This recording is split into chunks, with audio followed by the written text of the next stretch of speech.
Baik, materi yang pertama yaitu pengertian metabolisme. Metabolisme merupakan seluruh proses reaksi kimia yang terjadi pada makhluk hidup. Proses-proses itu meliputi yang pertama ada katabolisme, yaitu pembongkaran senyawa-senyawa organik kompleks menjadi senyawa sederhana dengan membebaskan energi yang tersedia untuk berbagai aktivitas organisme. Yang kedua, anabolisme, yaitu penyusunan senyawa kompleks dari senyawa yang lebih sederhana dengan menggunakan energi yang dibebaskan dari katabolisme. Metabolisme mutlak diperlukan untuk pemeliharaan homeostatis kimiawi tubuh pada hewan. Pada hewan dewasa, komposisi tubuh dalam keadaan tunak atau steady state yang dinamik di mana laju katabolisme seimbang dengan laju anabolisme.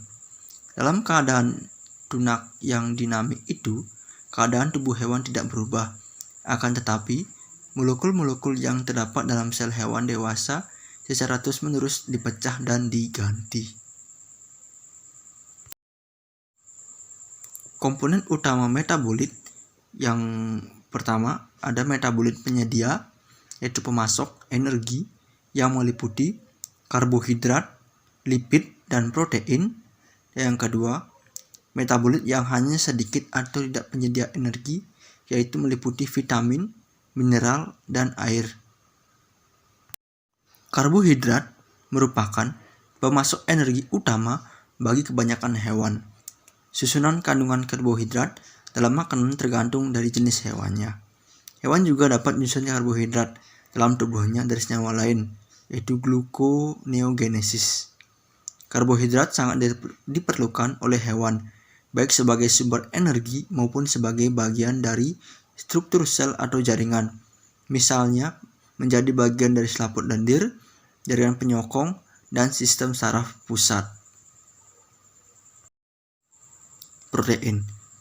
Tubuh memerlukan banyak protein untuk pertumbuhan maupun respirasi. Protein terbentuk dari kondensasi sejumlah asam amino yang menghasilkan rantai peptida. Kebutuhan tubuh hewan akan asam amino tidak mungkin terpenuhi semua dari protein yang terkandung dalam bahan makanan. Untuk melengkapinya, hewan dapat membentuk zat dari zat lain. Pada beberapa vertebrata ada bukti bahwa 10 jenis asam amino tidak dapat disintesis di dalam tubuhnya. Ke-10 asam amino itu disebut asam amino esensial, yaitu valin, lisin, fenilalanin, leusin, isoleusin, histidin, arginin, triptofan, treonin, dan metionin. Pada unggas, selama periode pertumbuhannya, memerlukan glisin sebagai asam amino utama selain 10 asam amino utama tersebut. Lipid merupakan kelompok senyawa organik yang heterogen dan tidak larut di dalam air. Lipid dalam tubuh hewan menyimpan energi 39 kJ per gram. Lipid yang penting bagi hewan adalah lemak dan lipoid. Lemak yang diperlukan meliputi berbagai asam lemak dan lemak-lemak netral. Asam lemak merupakan komponen pembentuk lipid yang lebih kompleks, seperti fosfolipid yang ada dalam struktur membran sel. Selanjutnya yaitu lipoid, merupakan substansi yang serupa lemak dalam hal kelarutannya, akan tetapi tidak mengandung asam lemak, misalnya steroid, kolesterin, dan karoten. Substansi ini merupakan struktur semua membran sel hewan dan menjadi bahan dasar biosintesis steroid. Asam lemak utama yang dikenal sebagai asam lemak utama adalah asam lemak tidak jenuh tingkat tinggi, yaitu asam linoleat, asam linolenat, dan asam arakidonat. Kekurangan asam lemak utama menimbulkan gejala dermatitis, gangguan reproduksi pada hewan betina. Selanjutnya itu vitamin dan mineral. Vitamin terdiri dari bermacam-macam substansi organik yang dalam makanan dan jumlah yang kecil. Vitamin tidak menghasilkan energi, tetapi berperan dalam regulasi proses-proses metabolik di dalam sel. Sejumlah vitamin dalam rangkaian metabolisme intermedier berperan sebagai koenzim. Selanjutnya, sejumlah unsur mineral mengambil bagian dari fungsi-fungsi tertentu seperti Ca, P, Na, K, Mg, Fe, Se, Mo, Mn, Cu, CuZn, S, Cl, dan J. Unsur mineral ini dapat sebagai pembentuk suatu substansi dalam tubuh hewan, seperti Fe merupakan komponen Hb, J komponen dari hormon tiroksin. Di samping itu, unsur mineral juga terdapat dalam sejumlah enzim, misalnya Cu dan Zn, atau sebagai kofaktor misalnya Mn. Selanjutnya itu energi. Energi merupakan kemampuan untuk melakukan kerja dan menghasilkan perubahan. Jumlah total kandungan energi dari suatu benda terdiri dari dua komponen, yaitu yang pertama ada energi kinetik. Energi kinetik yaitu energi yang berkaitan dengan benda bergerak. Jumlah energi dari benda yang bergerak ditentukan oleh massa dan kecepatan gerak. Makin cepat benda bergerak, makin besar pula energi kinetiknya. Demikian pula, makin besar massa benda, makin besar energi kinetiknya.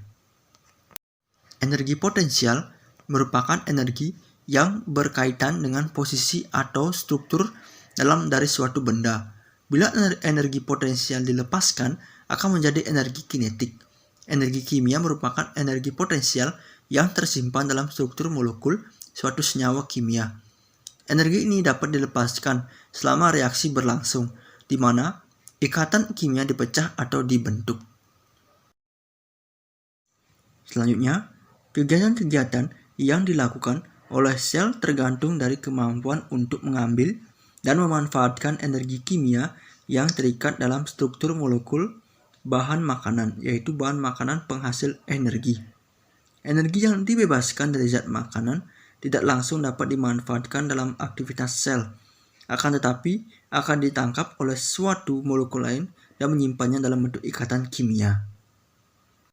Selanjutnya, ATP dibentuk dari ADP dan fosfat anorganik, dan untuk keperluan ini harus ditambahkan energi sebesar 7 kcal per mol. Energi sebesar 7 kcal per mol ini diperoleh dari katabolisme karbohidrat, lemak, atau protein.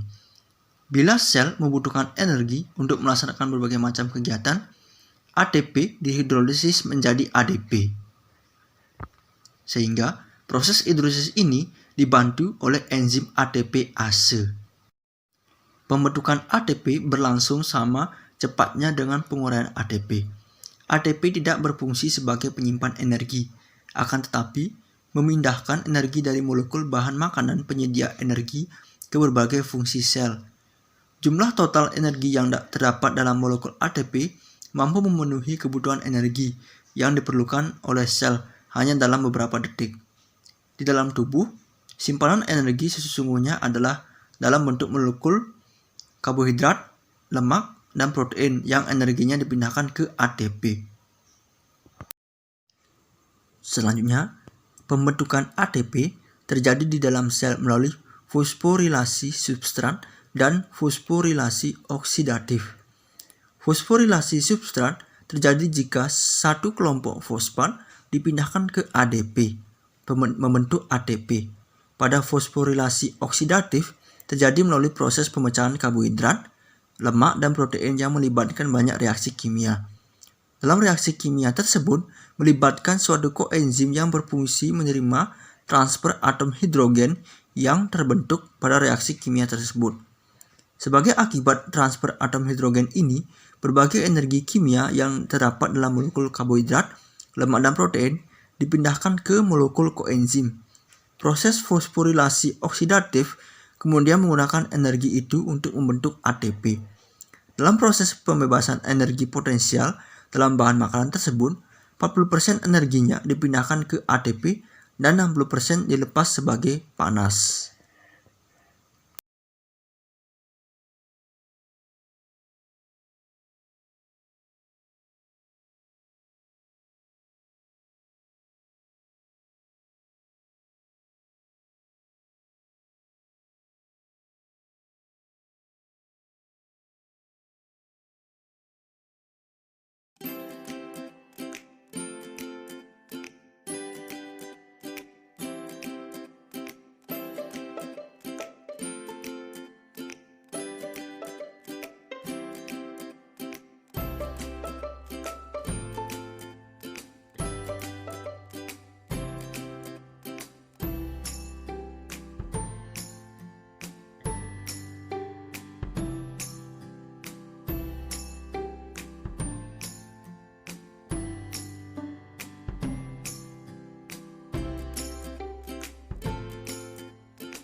Pada praktikum efisiensi metabolisme ini, yang pertama yaitu pengukuran morfometri, yaitu dengan mengukur baik dari segi diameter tubuh, panjang tubuh, dan berat badan dari hewan coba tersebut. Perlu kita ketahui bahwa pada treatment makanan buah, pada pepaya mengandung vitamin C. Selain vitamin C juga memiliki kandungan vitamin A, vitamin B1, B3, B5, vitamin E, serat, kalsium, folat, potasium, dan magnesium. Pada jambu biji memiliki kandungan seperti kalori, karbohidrat, gula, lemak, serat, potasium, vitamin C, dan vitamin A. Pada treatment pakan lobster terdiri takari dan cacing kering. Pada takari, kandungan protein, lemak, serat, abu, kadar air, beberapa vitamin seperti vitamin A, D3, B1, B6, B12, dan niacin, biotin, patotenik, kolin, dan lain sebagainya. Pada cacing kering to be fake worms dengan kandungan protein, lemak, dan serat.